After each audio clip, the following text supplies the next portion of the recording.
Hola a todos, soy Gema.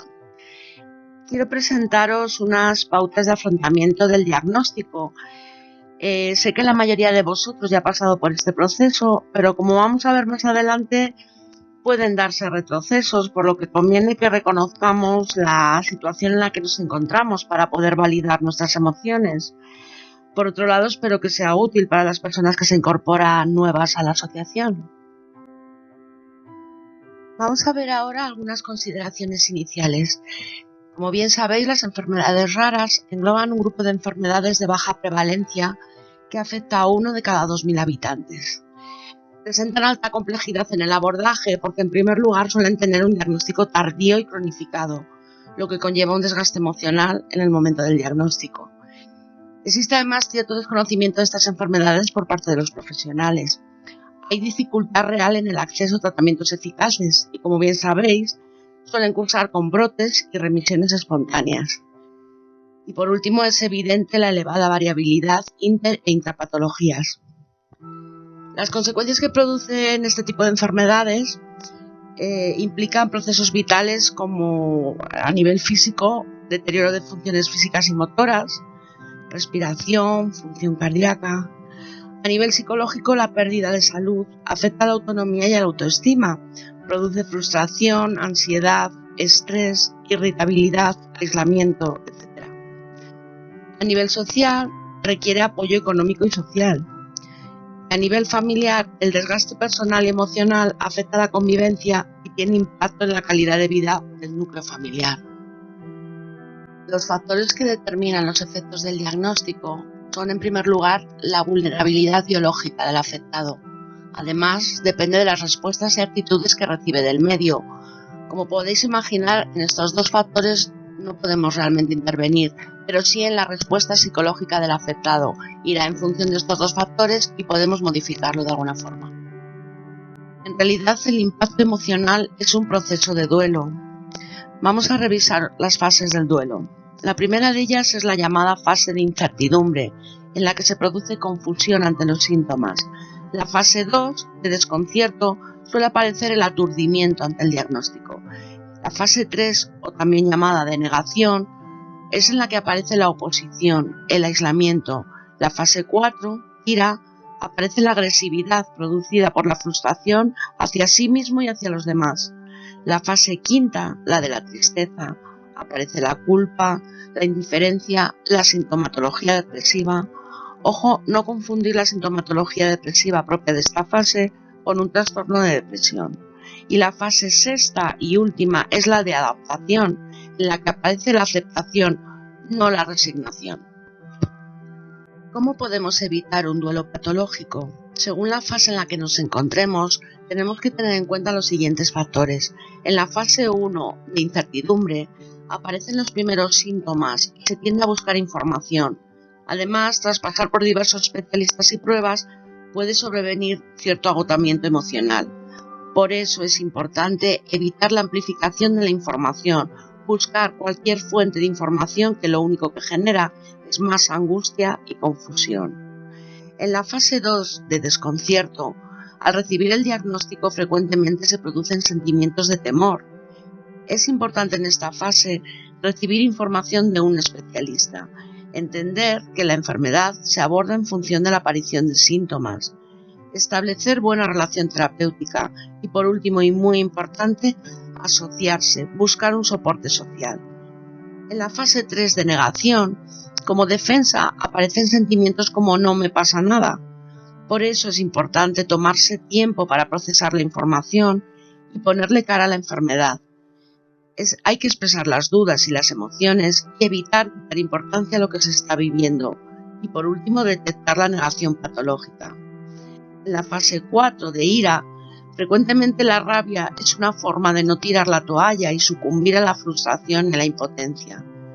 Es importante aquí que el entorno familiar comprenda y ponga límites a las reacciones no adaptativas. Y además es importante evitar cambios drásticos en nuestros hábitos y estilos de vida. En la fase quinta de tristeza, hay que evitar que esta fase se agudice hasta la depresión. Para ello, es importante priorizar el descanso el acompañamiento y las relaciones personales. En la fase 6 de adaptación variará en función de la etapa de la vida en la que se reciba el diagnóstico, pero en cualquier caso habrá que adecuar las escalas de valores. Mencionábamos hace un momento que en la fase 2 de desconcierto, en la que aparece el temor, es muy importante el asociacionismo. Vamos a ver ahora por qué. El asociacionismo evita el aislamiento provocado por padecer una enfermedad poco frecuente. Aporta información verídica y conocimiento de la enfermedad. Mejora el estado anímico y la autoestima, que además produce sentimientos de utilidad. Disminuye la ansiedad y el miedo. Facilita la comunicación. Aporta estrategias de afrontamiento, disminuye el riesgo de padecer consecuencias psicopatológicas, invita a la reflexión por la necesidad de ajustar nuestra escala de valores, promueve la responsabilidad de nuestro propio bienestar. Si percibimos que tenemos el locus de control interno, será más fácil que no aparezca la indefensión aprendida. Ofrece entrenamiento en habilidades sociales y además promueve mediante la cooperación el aprovechamiento de recursos. Y tras el diagnóstico, ya tenemos todos claro que aceptar y comprender la enfermedad minimiza el impacto emocional y reduce el riesgo de sufrir consecuencias psicopatológicas. Pero para llegar a la última fase, a la de aceptación, debe darse un ajuste entre nuestras expectativas previas y la realidad actual. Cada vez se va sintiendo más fortaleza para enfrentarse a las adversidades y superarlas, aunque no es un camino lineal.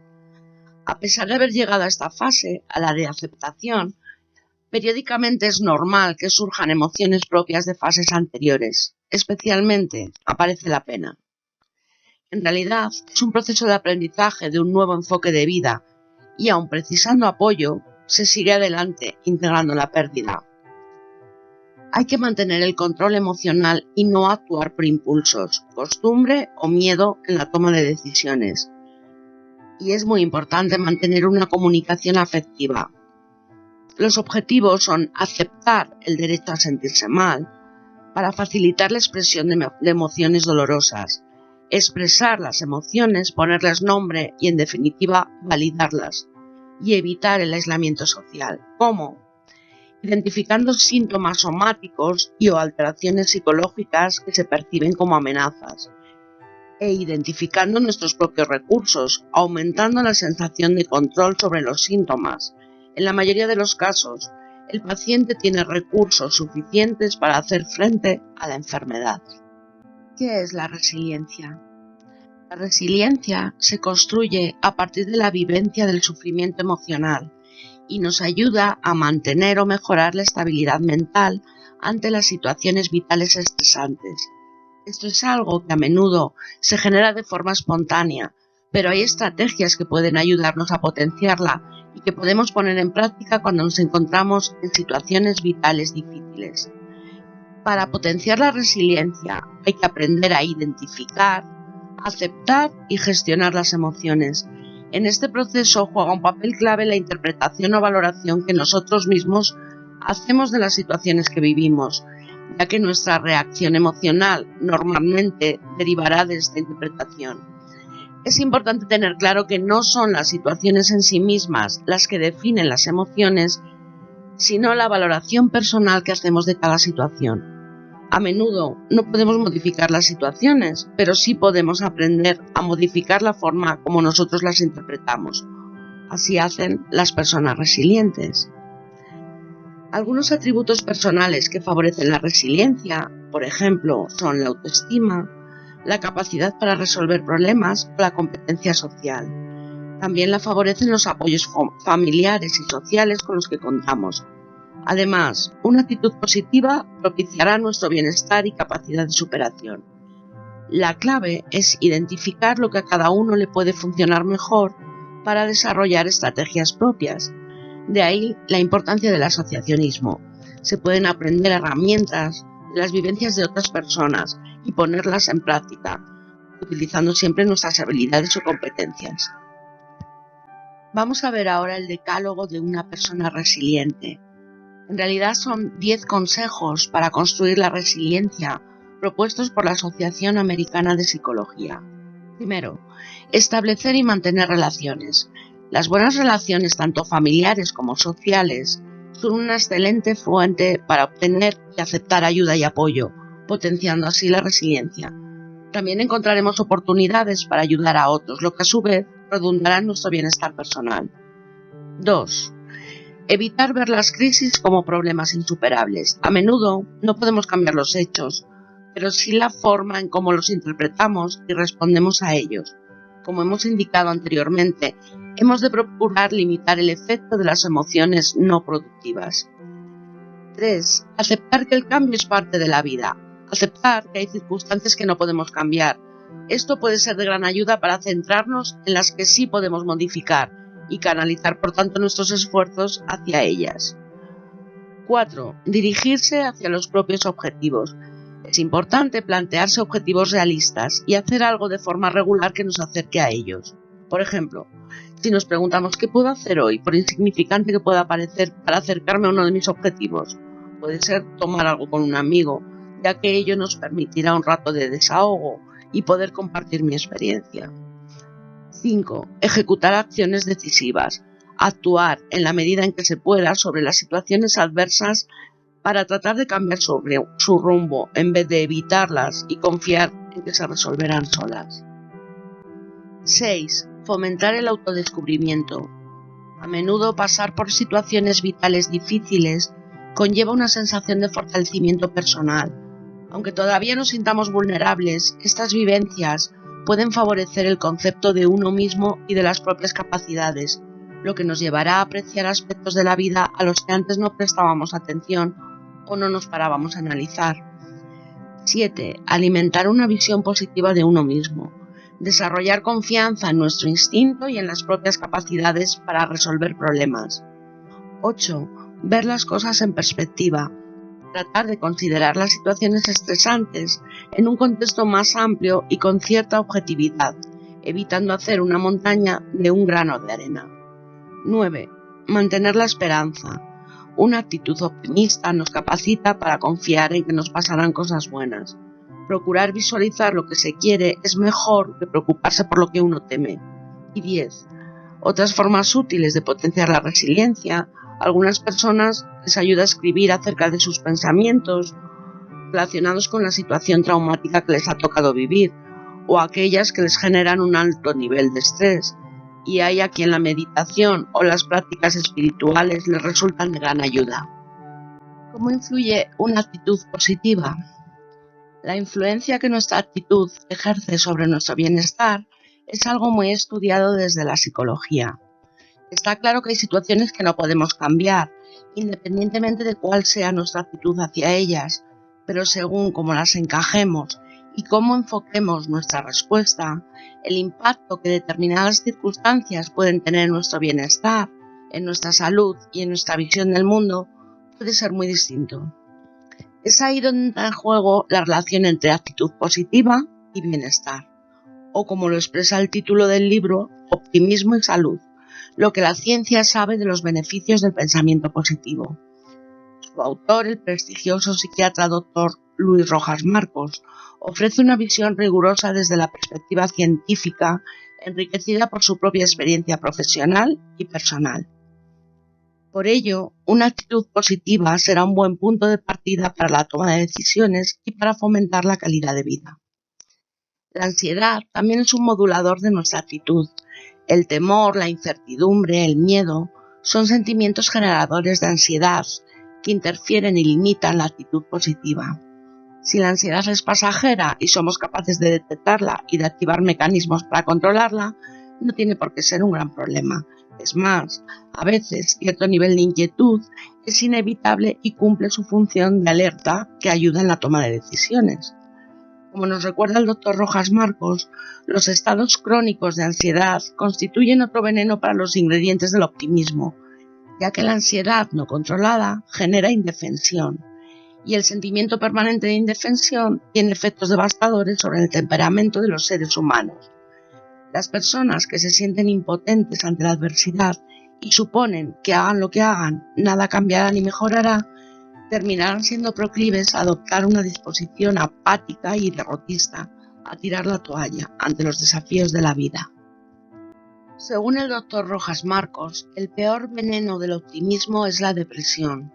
No hay que confundir la depresión con sentimientos pasajeros de tristeza, algo que no siempre es fácil, por lo que ante la duda es importante pedir consejo profesional.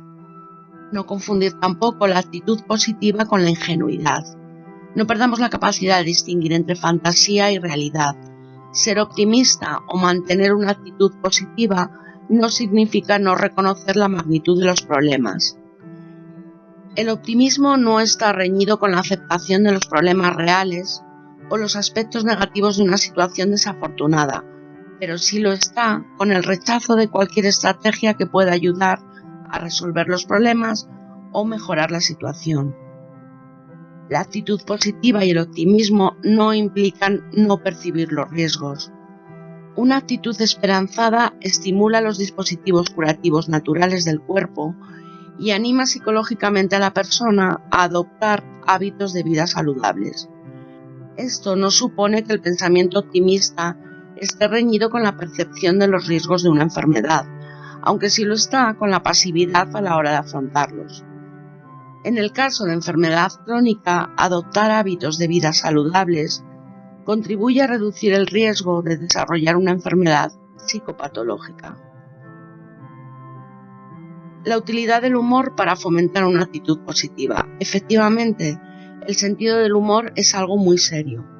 Su función principal es ayudarnos a mantener una saludable distancia emocional de los conflictos y las circunstancias que nos amenazan. También nos ayuda a reconocer las incoherencias de la vida y cuando se presenta una crisis, el sentido del humor puede sumarse a los lazos afectivos y solidarios con otras personas.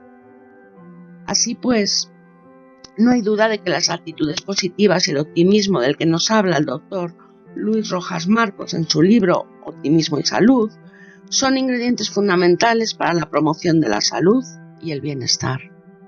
Os quiero hablar ahora del término hardiness, que es un concepto relacionado con la resistencia y que implica 3 factores. El primero de ellos tiene que ver con el compromiso y consiste en reconocer los propios valores, metas y capacidades y minimizar la percepción de amenaza ante sucesos estresantes.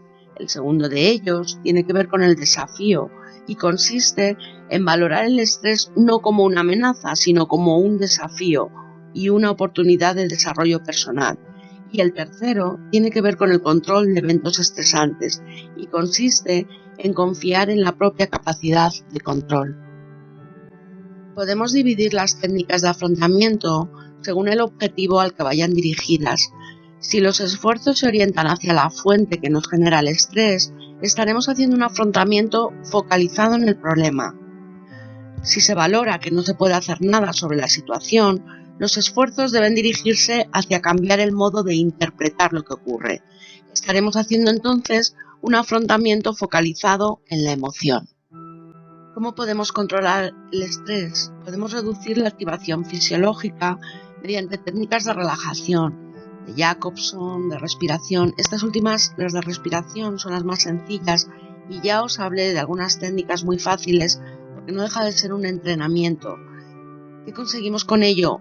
La subida o bajada de la tensión arterial, las taquicardias, el control de cefaleas, trastornos gastrointestinales.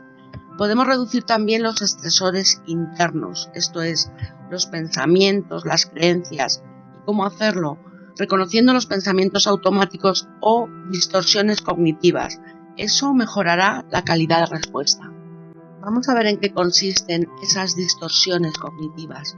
Hemos visto 2 esferas sobre las que podemos trabajar para reducir activación y estrés. La esfera fisiológica, sobre la que reducimos la activación mediante las técnicas de relajación, y la esfera cognitiva, en la que reducimos los estresores internos mediante la reestructuración cognitiva de estas distorsiones. Vamos a ver algunos ejemplos de pensamientos automáticos o distorsiones cognitivas. En primer lugar, la hipergeneralización. A partir de un hecho aislado se forma una regla general. Por ejemplo, a nadie le importa mi sufrimiento. En segundo lugar, el filtrado o abstracción selectiva. Esto consiste en prestar más atención a aspectos negativos ignorando los positivos. Por ejemplo, todo lo hago mal.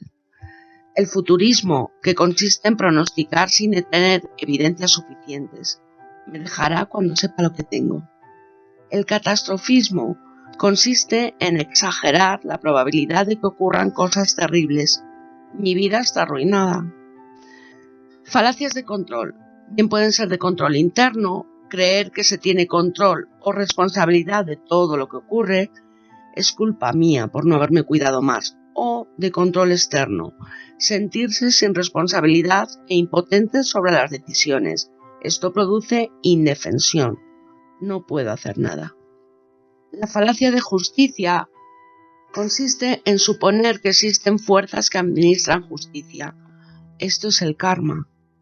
Y la autoacusación consiste en focalizar las culpas en uno mismo. Yo tengo la culpa de todo. Conocer y detectar las distorsiones cognitivas es un paso importante, pero no es el único. Es necesario, además, asumir la autodirección de la propia vida, sin demandar constantemente el apoyo de los demás, pero aceptándolo cuando sea necesario. Responsabilizarse por el propio malestar emocional, sin tender a culpar siempre a los demás. Aumentar la tolerancia a la frustración, dándose el derecho a equivocarse.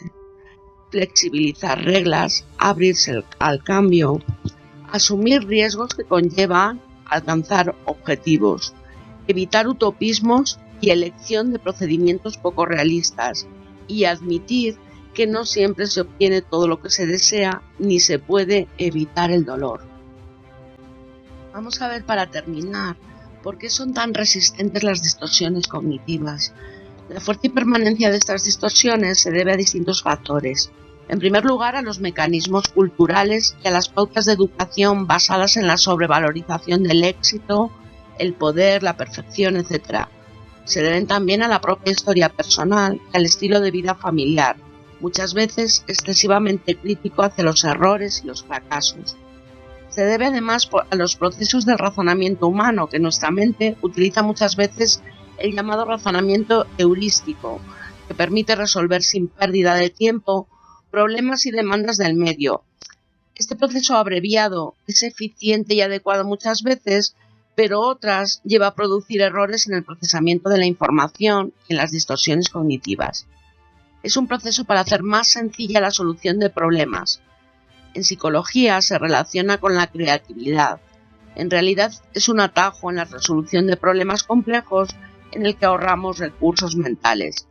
Se debe también a la reatribución, analizar qué parte de responsabilidad ante un problema le corresponde a uno y qué parte a factores externos no siempre controlables es importante para evitarlo.